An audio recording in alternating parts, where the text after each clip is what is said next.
Hi everyone, this is Lucy at Middle Path Yoga in Brighton. I have another partner yoga video for you today. We've got 3 postures involving a degree of upper body and arm strength, but perhaps not as much as you think. So quite often we exhaust ourselves in the poses because we're only engaging the arms, but hopefully after today's video you'll be able to engage the whole of your body when you're in the postures. We've got a double plank, double downward facing dog, and a double tabletop position, which is also called bunk beds. I recommend warming up with the sun salutation video before you come into this one, and as always, please let me know how you get on.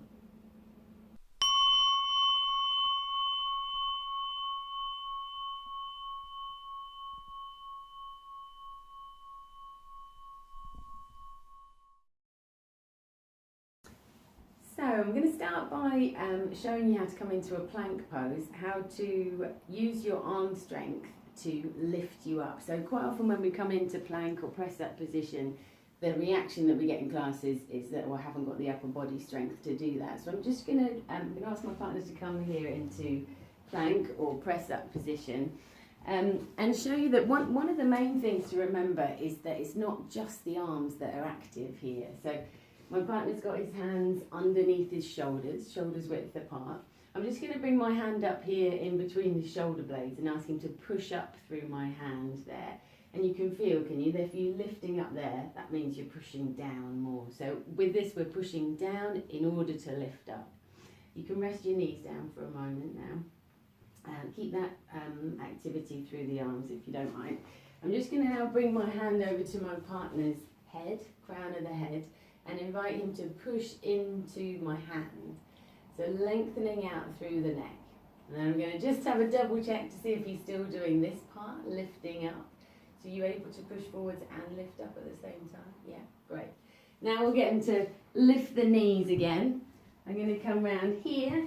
Feet are about a hip's width apart. I'm going to bring my hands to his heels and get him to push back into my hands here. So try and invite your partner to remember what it felt like to push through the crown of the head and simultaneously now push back through the heels. Again, remember what it felt like to push down and lift up through the shoulder blades.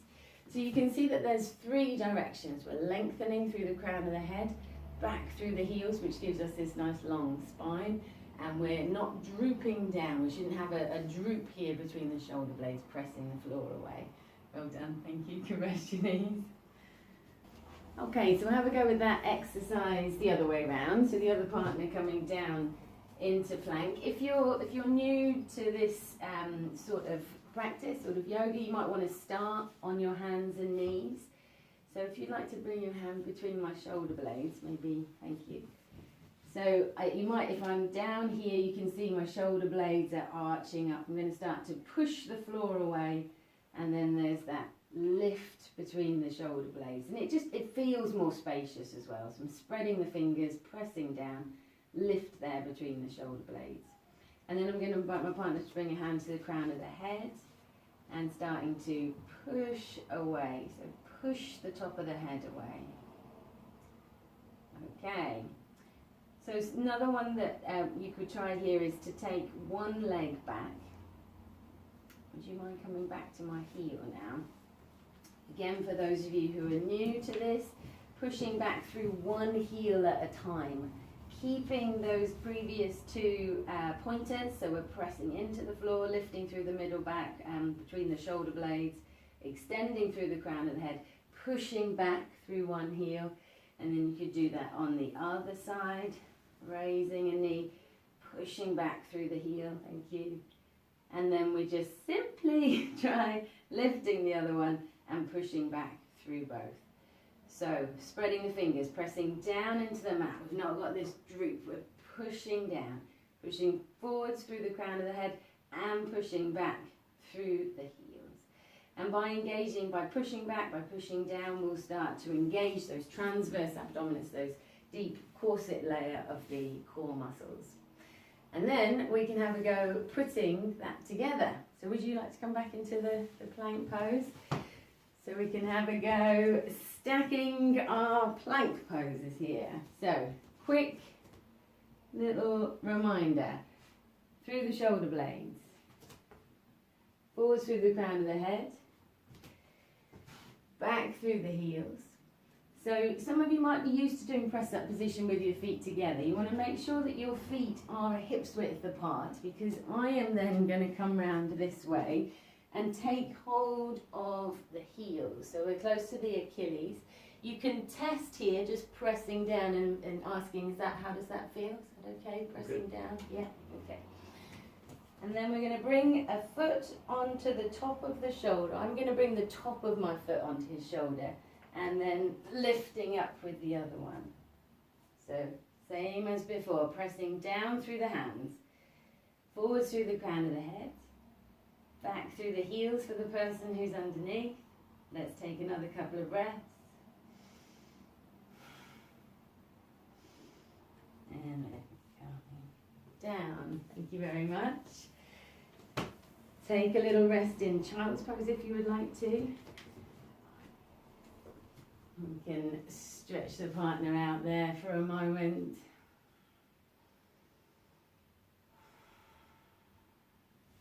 Relax through the shoulder blades.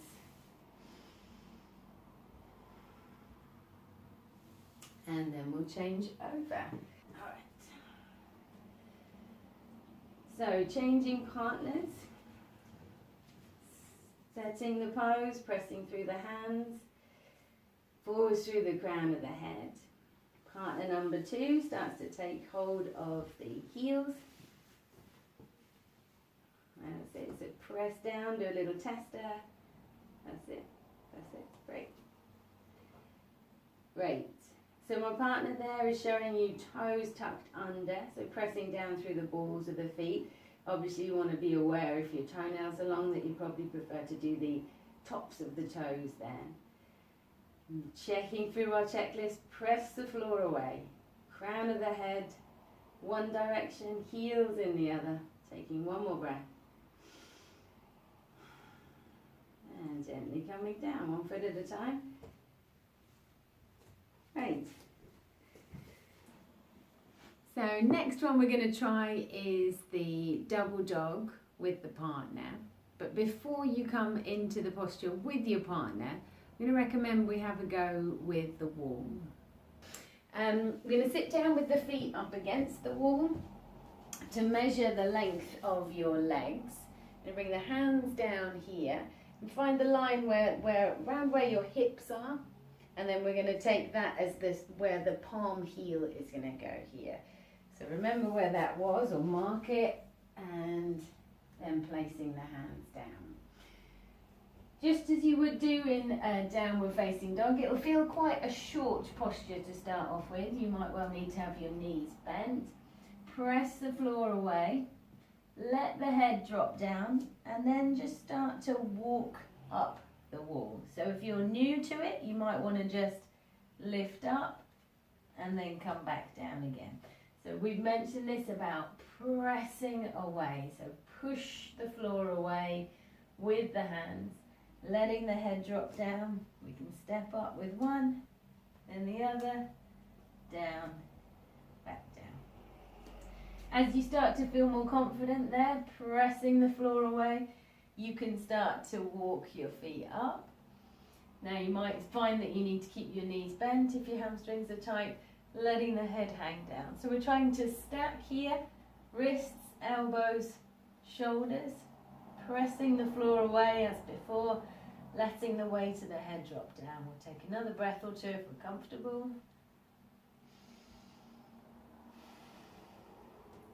Walking the feet back down. You might need to get some movement on the wrists there afterwards.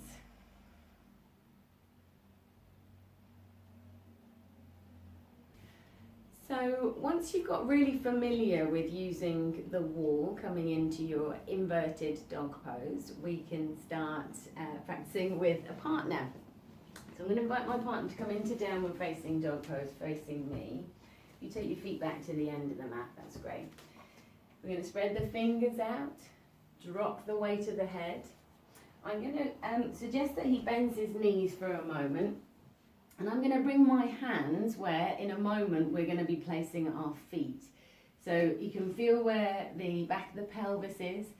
You should spread the fingers out, turning the fingers out to the side. I've got 1 foot forwards, 1 foot back, coming into a lunge. And I'm just going to start to press back. Now how does that feel? Good. Can you relax the weight of your head a little bit there? So this effort the reason we're doing this now is to show the partner who's in the downward facing dog what it should feel like when I'm in a moment going to be the other way up. So you can go straighter if you want to with the legs, but try and keep that length in the back there. Great. So we're going to measure the length of our legs in order to know where to place our hands. So we established that we're going to be where the bony part was, where we placed our hands a moment ago. This is where we're going to be placing our feet. So if I just measure, if I sit alongside my partner and measure, so my feet will be going here. This is the length of my legs. And then I'm going to take the just behind, you can't quite see it in the camera here, but you'll have to take my word for it, that my hands are going to go just a little bit behind where my hips were. So stepping up with 1 foot.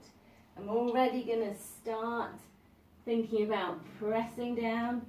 The other leg comes up, pushing away. Now we can start with the knees bent and press back. How does that feel for you? Okay. Yeah. And then think about straightening out. Press the floor away. Let the weight of the head drop. Both partners here.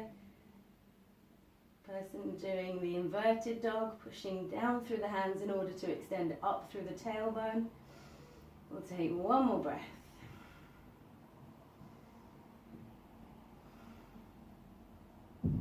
One foot down, and then the other. So well done. You can come out of your pose. We can give the wrists some movement there. Can do the hokey cokey.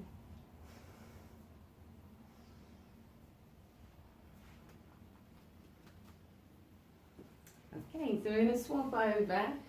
Other partner now coming down into the downward facing dog. We're going to stick with the same way, but you're going to change over now. Well done. 1 foot forwards, 1 foot back. Finding where the back of the pelvis is. Spreading the fingers so we're either side of the spine, turning the hands out, pushing away.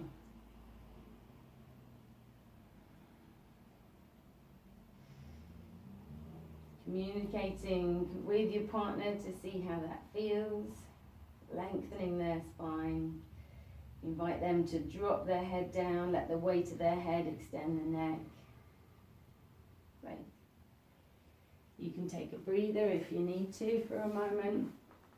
So I'm going to test the length of my legs, or measure the length of my legs here. This is where I place my hands, so I know that's where my feet are going to go. So directly down, back a little bit. This is the length of my legs. And then I bring my hands just behind, and that should be a good distance for my hands. Spreading out the fingers, pressing the floor away. I bring 1 foot here, wrapped around the back of his waist. Other one comes up. Spreading the fingers, have a quick look at the hands and then let the head drop.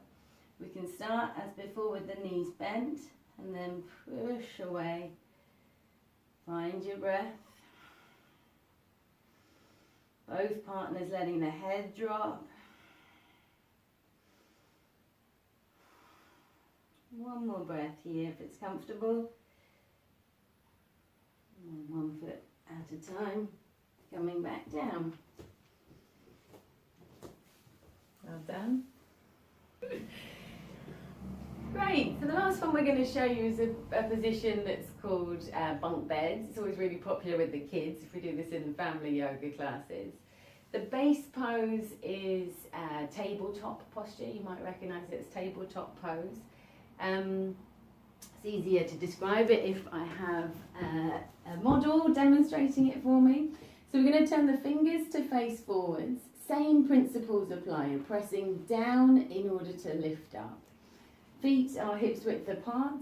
We're going to bring the ankles underneath the knees, so maybe a little bit slightly further forwards with your feet. Yeah, pressing down through the feet, knees above the hip, above the ankles there, wrists underneath the shoulders. So maybe keep your chin down to start off with. That's it. Checking here, same thing applies. Pressing down in order to lengthen up, and the hips will lift as a result. Okay, take a breather. You can relax for a moment. So there are two options there with the head. You either keep your chin the whole way up, or you can let your head hang back. Don't go for a halfway house. So either releasing the head the whole way back or keeping the chin up. All right, so I'm going to have a go coming into the bunk bed version of this. So part number one, setting the pose. Well done. Hand is going to come, one hand onto one shoulder, the other hand here. So I'm basically doing the same posture, but on top. So I'm going to start to press down through the hands to start off with. 1 foot, second foot. We'll take 3 breaths.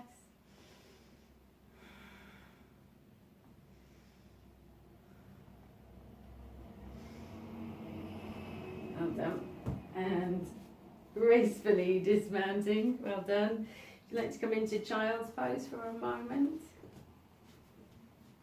So we can give the partner who was underneath a stretch out here, bringing the hands to the back of the pelvis as we did in our downward facing dog. Take a few breaths, tuning back into your partner's breathing.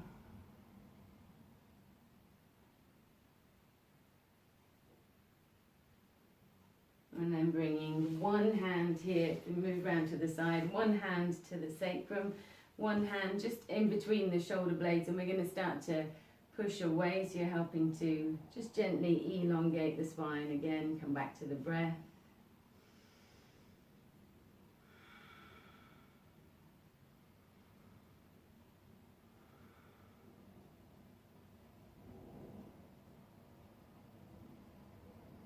Brilliant. So this is the strongest of the 3. You might want to practice the other 2 to start off with and then work up to this one. Those of you who'd like to give that a go with the other partner will change over now. I'm going to keep you doing the base pose if that's okay. So back into tabletop position. We go through the little check to start off with. Great, fingers facing forwards. When you're ready, lifting the hips. We have the ankles underneath the knees, so slightly further forwards with your feet if you don't mind. That's it, knees above the ankles. We're lifting the hips, pressing down through the hands in order to lift and keep space around the sternum. Brilliant. Chin forwards or head released the whole way back.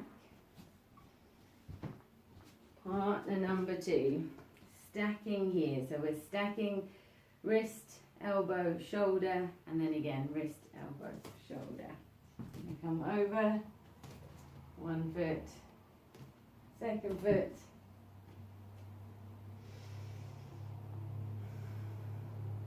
another couple of breaths,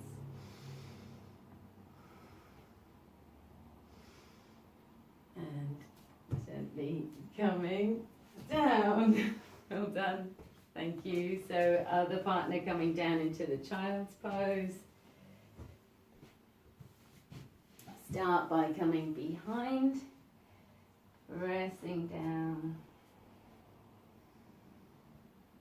tuning back in. So if that was a challenging pose, you might find your breathing is sped up.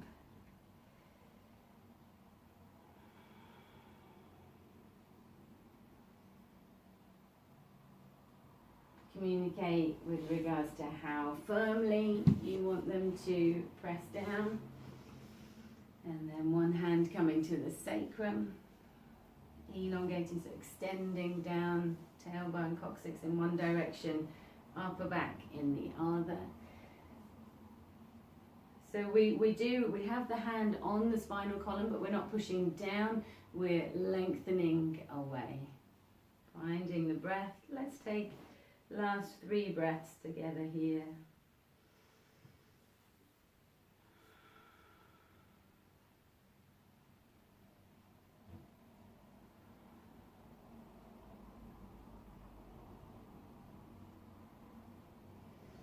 Thank you very much.